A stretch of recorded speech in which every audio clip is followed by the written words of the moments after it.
I'm wondering, Adam, if everything that everything today being provided by government, could it actually like legitimately and voluntarily be provided by your free market theory? And Absolutely not.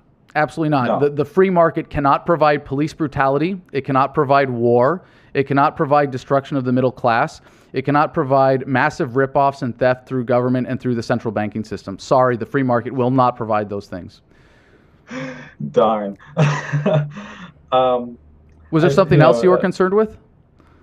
no, I'm looking more at I don't know. People would probably be concerned with healthcare and how it would uphold the law, and would people really, voluntarily uphold the law, or would they break it? And I'm not a believer in that. I think it would be all right without government. But what would you do with the people who wouldn't want to engage in being voluntary with each other and not violating everyone else's property rights? How would you deal with them? Oh, it's a great question. How do you deal with individual bad actors in a free Mhm. society? And if Not that you everyone would be one. right, and by definition, if it's a free society, then in a sense there aren't any, at least there aren't any organized bad Mhm. actors because it doesn't tolerate that, it doesn't support that, and you couldn't have that without a certain amount of social consent and support. Like government, as much as it is so divorced from the will of the people. There's a separation there. And I'm not trying to say that the general public in America is libertarian, although it is a lot more than government. There is, even from the exact sentiment of what the people want, government is completely detached from that. So, but there is a certain amount of social support and buy-in. So again, like with the last question of how does a voluntarist society deal with epidemics, the answer really ultimately is I don't know, and I would not presume to know the wisdom of millions of people. So my first answer is, well, instead of having a few politicians decide how we're going to deal with it and getting the disastrous results that we have today, we're going to bring the collective wisdom to bear of every single person in society to this problem. So given that, I will now presumptuously take a guess at what that would be. Make a prediction as for how a peaceful society deals with individual bad actors. Now, in most cases, you talk about theft, right? Mhm. Petty theft. Is it worthwhile? Like, if someone steals a candy bar, is it really worth hiring someone to put on a blue costume and a badge and a gun and a radio and a car and a dog and all of and a tank and riot shields and all of this to go and deal with that guy and then and arrest him and then bring him before a judge where there's a bailiff and there's all of the various employees of the court system and then put him in a jail cell? No, absolutely not. So first of all, I'm going to go out on a limb here and make the prediction that a market would never, ever tolerate that kind of misallocation of resources. I'd let them keep the candy. Yeah, well, it's just no, and there are ways for maybe having, if this is a serious problem for a business, you hire a private security guard who enforces your private property rights and nothing else, and it's very easy to prevent. But again, and this is you can imagine yourself if you were a small business owner and a candy bar was being stolen and like and the problem of theft in your store was one candy bar gets stolen per month. Are you going to hire a security guard to stand there every day? No, absolutely not. It just doesn't make any sense. Are you going to, pay a third of the profits of your business to government for a protection racket so they can have police patrolling your block because one candy bar per month is stolen? Absolutely not. So that's, first of all, we're going to get rid of all of that insane inefficiency.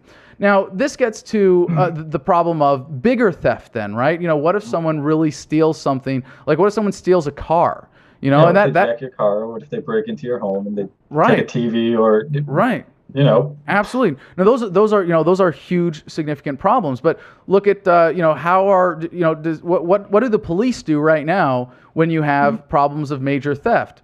Oh, they Well, arrive after the theft took place. exactly. They show up afterwards and they They write a take the report, report. Yeah. and maybe they put it on file, and maybe sometime they go, make it. But if you're not part of the 1%, if you're not one of the politicians or the, special protected class by government, you're pretty much screwed. And the problem with this is you are being taxed to pay for the system, so you cannot afford to institute your own system. In fact, you could not do it because it would be illegal in most places for you to come up with a free market, peaceful system for doing that. So I can suggest some ways, and again, here I'll go out and be presumptuous, that, if instead of spending, giving, or having stolen, as for the average American it is, half of your income going to the government, and this is not an exaggeration at all, for the average American, if you add up all the fees, fines, taxes, and hidden costs of government, you spend half of your life, half of your working life, working to support the government. I mean, how sick is that? But now, so imagine if the average American's income was effectively doubled. You could probably afford some home security cameras. I think that would be an effective deterrent. That would be, and you need something more than that, of course. But, look at, for example, carjackings. We already have a wonderful non-government system for tracking vehicle theft, and it's, in the VIN numbers, but more specifically, there are devices that you can get. I think was it LoJack? There's this thing you can get. You can get like a device in your car that broadcasts a satellite signal, and if it's stolen, your car can be located, and you can find out who stole it, and you can go and recover it. Now, you would then have to hire someone, and now here's the problem again today, is that if you simply say, I know who stole my car, I have proof, there it is, you can't go and get a bunch of your buddies and arm yourselves and say, we are going to use force in righteousness to recover this property. Very counterproductive. You have to turn to government. Now, there's another problem with this. I mean, aside from the accountability that you want for criminals, when you send the cops after a car thief, what do they do? They might shoot him, shoot his dog, all of these terrible things. They would, instead of providing restitution for you, like say someone stole your car and destroyed it, right? Or caused some damage to it. In fact, I have personal experience with this. When I got back from Iraq and was an adrenaline junkie, I had a motorcycle parked outside my college dorm that was stolen by a crackhead who actually cut the straps of the helmets off so that he could put them on, and used a screwdriver to bust open the ignition, stole my motorcycle, got caught with his girlfriend on the freeway, did a little chase with the cops, and the bike had been just thrashed. I got a judgment for restitution against this guy for $6,000. In court, I put a lot of time into this. I invested a lot of effort into, I went and took my car to the mechanic, and I got an estimate, and I brought it to court, and I talked to a lawyer, and I talked to the prosecutor, who was pretty sympathetic, but she knew that this was the best I could probably get. So the judge said, yes, we acknowledge this. We hereby judge that this man owes you, Adam Kokesh, $6,000, and is ordered to pay $125 a month until it is paid off, minimum. And guess what? I haven't seen freaking dime of that. How much money do you think the government spent dealing with this guy? At very, very, very least, tens of thousands of dollars. Where did that money come from? The taxpayers. It was stolen from me to do that. So in a free market system, you could hire someone to either recover your property or even recover to the point of restitution. So say someone steals your car, you can send someone who you have hired and contracted. It is going to be way, way, way more efficient than government. And I think an insurance policy would would be the kind of system that we would have for this. And again, I'm going out on a limb and presuming here that people are going to want to spend money for protection services.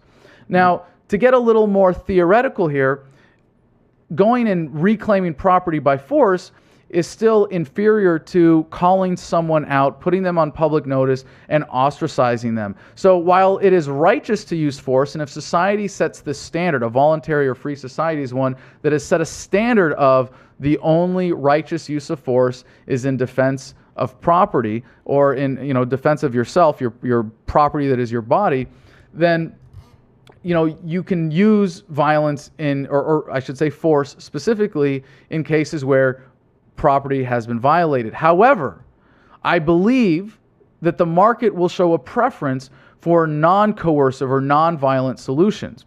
So if instead of saying, well, we're going to send armed men to this car thief's home and we're going to, we're going to steal your car back, right? Or we're going to take it back. It's not stealing, right? Because it's belonging it to its right, or restoring it to its rightful owner.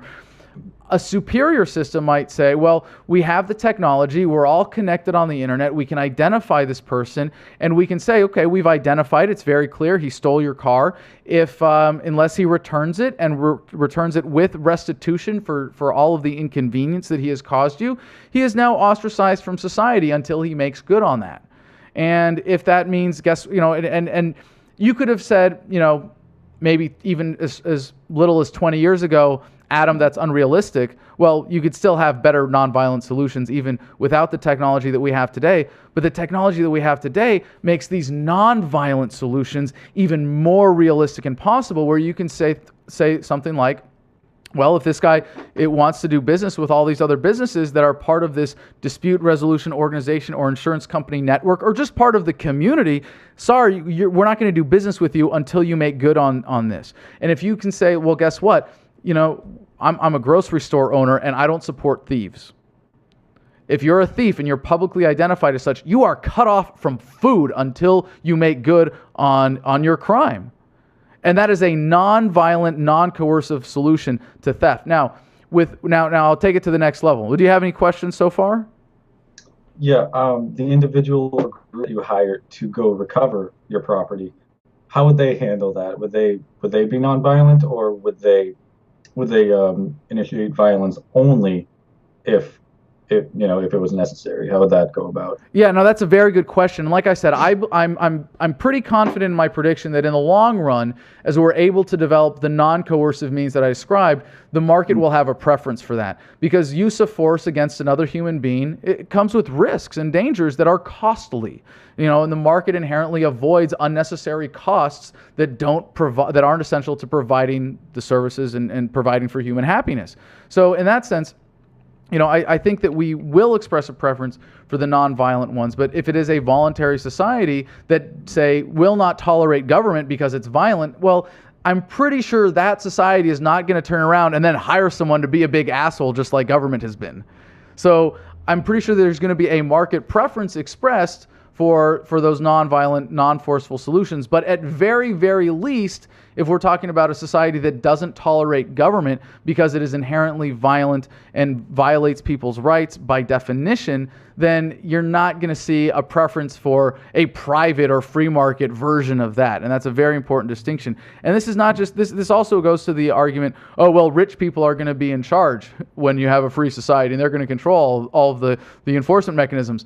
Well, what the hell do you think we have now? Geez, rich people run government and we all go, oh, we need government, and they point guns at peaceful people in order to organize society for their benefit, and the rich keep getting richer and the poor keep getting poorer, right?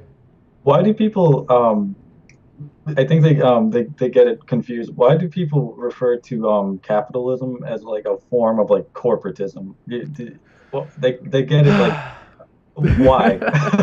Why? Because propaganda works, because people are gullible, and the word has become so maligned and misunderstood. And I like to differentiate, when people, because the definition of capitalism is still true and legit and righteous in its inherent definition, which is ownership of the means of production. Well, guess what? What's the ultimate means of production? You, the divine individual human being. And if you don't own your body, then we don't have a capitalist system. If we have a government, we don't have a capitalist system. There are two types of people in this world: anarcho-capitalist libertarians and people who don't understand economics.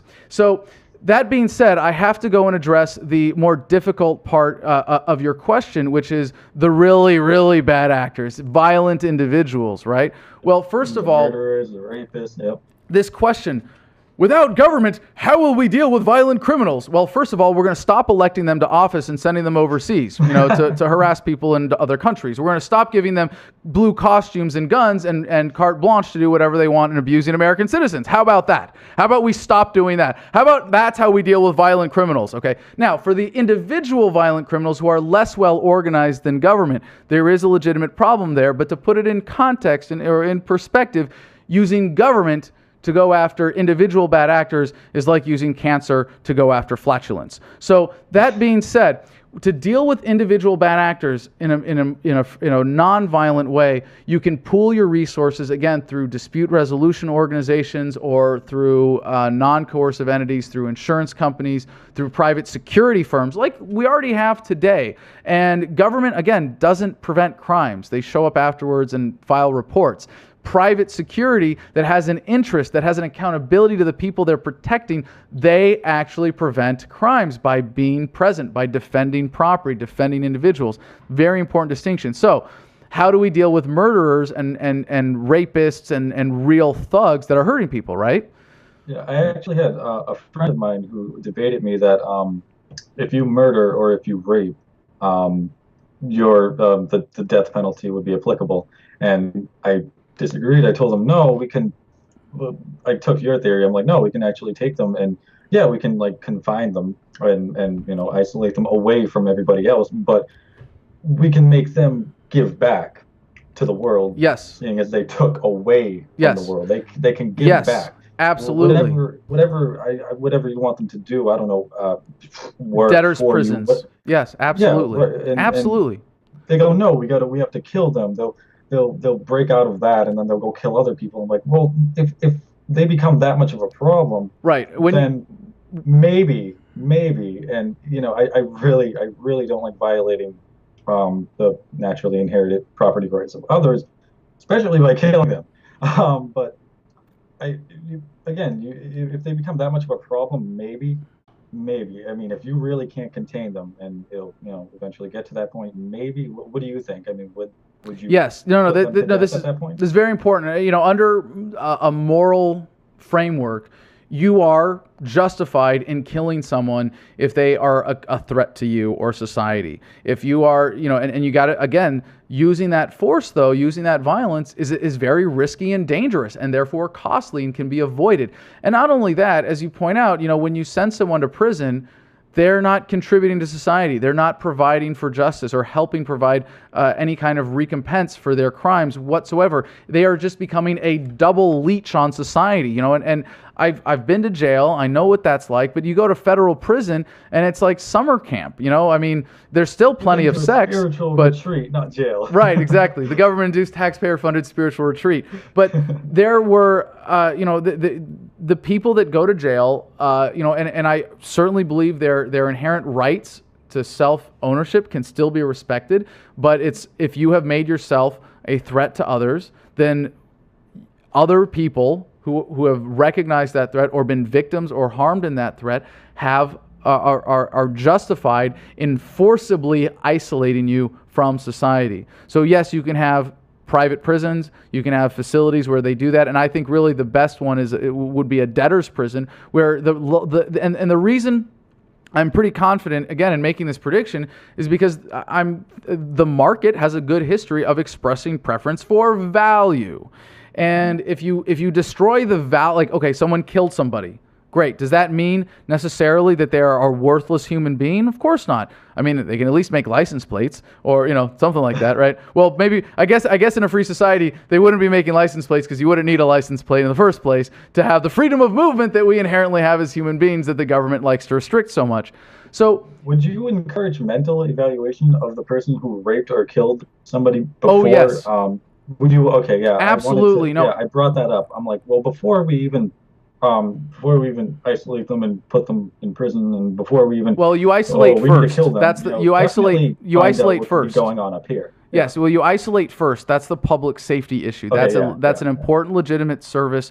And when someone has violated the rights of others, they, in a sense, they give up their own right to liberty when they are making themselves a threat to others, or they have enough of a debt that they're not welcome in society until they've repaid that debt. So in a way, you're helping these people. Now, I can tell you from personal experience in jail, mental health is a major issue, and government picks on people who are incapable of defending themselves: the stupid, the mentally challenged, the uneducated, and the powerless. And it is people who have mental health problems that are the most frequent victims of the government legal system. So when you have someone, and of course we call it the correctional system in America. I was at the correctional treatment facility in which I was corrected, treated, and facilitated in no way whatsoever.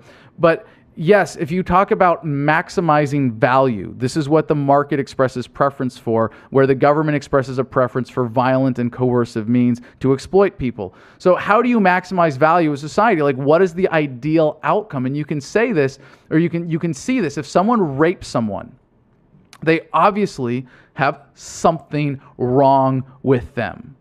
And if you can fix that and restore them to be a fully functioning member of society, to repay the debt that they have incurred by violating someone else, if it's possible, if it's even possible to make up for that. And I suppose there would be some social standard, but basically the victim of the rape would get to decide what the value of that is for her or him, and say, well, when this person has paid, I want this person to be in the debtor's prison until they've made up $100,000 for me, and then I will feel like they have done I have been done justice. And there's going to be some kind of social norm for that. So like if someone says, oh, you raped me, well, until you give me $10 million, I want you to go to jail for life.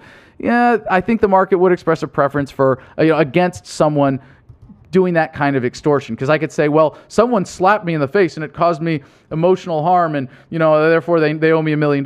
And I'm not trying to downplay like that woman in Iran. Well, I'm not trying to downplay the significance of rape at all. Please don't get me wrong here.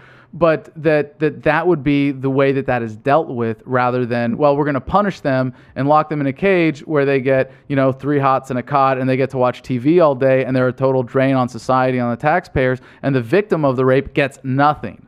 So, but what is the ideal outcome for society when a crime has been committed? One is that the criminal is corrected, in the sense that they are provided with mental health treatment or training or whatever it is that makes them make society comfortable with having them on the loose again. So I think that's a really important part that's missing in the current system, because the government doesn't really care about providing the optimal value. They care about, again, violent solutions that are able to exploit the people the most. So you can apply this to murderers as well. And I wouldn't suggest that if someone really is guilty of a really horrendous murder, that society should ever just say, oh well, I think they're better now, let's release them. I think there is certainly a place for keeping someone locked up for life if they really are a threat, but society can certainly preserve the value of them as a human being and get some benefit from that, rather than simply destroying that life. A human being in a cage still has value, and that's one of the things that the death penalty arguers really forget about. Now, I will say the death penalty is hypothetically justified. However, it is a suboptimal outcome when you have a society that has the reliable enough construction and security capabilities to keep someone isolated for life with confidence that they're not going to escape. And in that case, the death penalty is always, it's not necessarily wrong, although when government does it, they're often wrong, which is really one of the worst tragedies of government, that they go through this process where they spend millions of dollars in the finest legal system in the world to start determining exactly what happened and exactly who's guilty of what, and yet there are still people who are exonerated by DNA evidence on death row all the time, and it's really disgusting to see. And so if there was a reason or a legitimate place to kill someone in the name of justice, the government would be the last group of people that I would ever trust to carry out such an important function. I mean, the majority of people locked up anywhere are victims of the drug war, right? Right, exactly. They're not criminals. I don't agree with those statistics at all. I've never seen that. We've done this exact same thing to him fine. before. Then we'll fix this the fucking old-fashioned way. Fight back, fight back, fight back. We are the 99%, and we coming for you.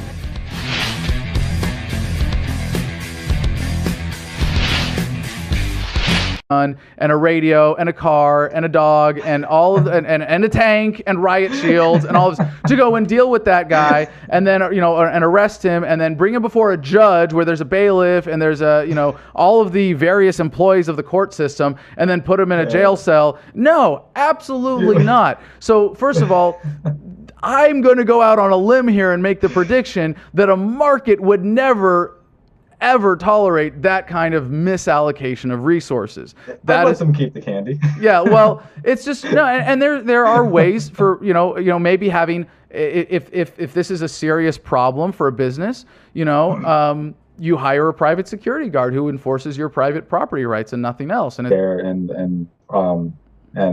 how would uphold the law, and would people really, voluntarily uphold the law, or would they break it? And I'm not a believer in that. I think would be all right um, without government. But what would you do with the people who wouldn't want to engage in being voluntary with each other and not violating everyone else's property rights? How would you deal with them? Oh, it's a great question. How do you deal with individual bad actors in a free society? And if Not that everyone would be one. right, and by definition, if it's a free society, then in a sense there aren't any, at least there aren't any organized bad actors, because it doesn't the wisdom of millions of people. So my first answer is, well, instead of having a few politicians decide how we're going to deal with it and getting the disastrous results that we have today, we're going to bring the collective wisdom to bear of every single person in society to this problem. So given that, I will now presumptuously take a guess at what that would be. Make a prediction as for how a peaceful society deals with individual bad actors. Now, in most cases, you talk about theft, right? Petty theft. Is it worthwhile? Like, if someone steals a candy bar, is it really worth hiring someone to put on a blue costume and a badge and a gun? I'm wondering, Adam, if everything everything today being provided by government, could it actually legitimately and voluntarily be provided by your free market theory? And, absolutely not. Absolutely not. No. The free market cannot provide police brutality. It cannot provide war. It cannot provide destruction of the middle class. It cannot provide massive ripoffs and theft through government and through the central banking system. Sorry, the free market will not provide those things. Darn. Was there something else you were concerned with? No, I'm looking more at I don't know. People would probably be concerned with health care. Tolerate that. It doesn't support that. And you couldn't have that without a certain amount of social consent and support. Like, government, as much as it is so divorced from the will of the people, there's a separation there. And I'm not trying to say that the general public in America is libertarian, although it is a lot more than government. There is, even from the exact sentiment of what the people want, government is completely detached from that. So, but there is a certain amount of social support and buy-in. So again, like with the last question of how does a voluntarist society deal with epidemics, the answer really ultimately is I don't know, and I would not presume to know.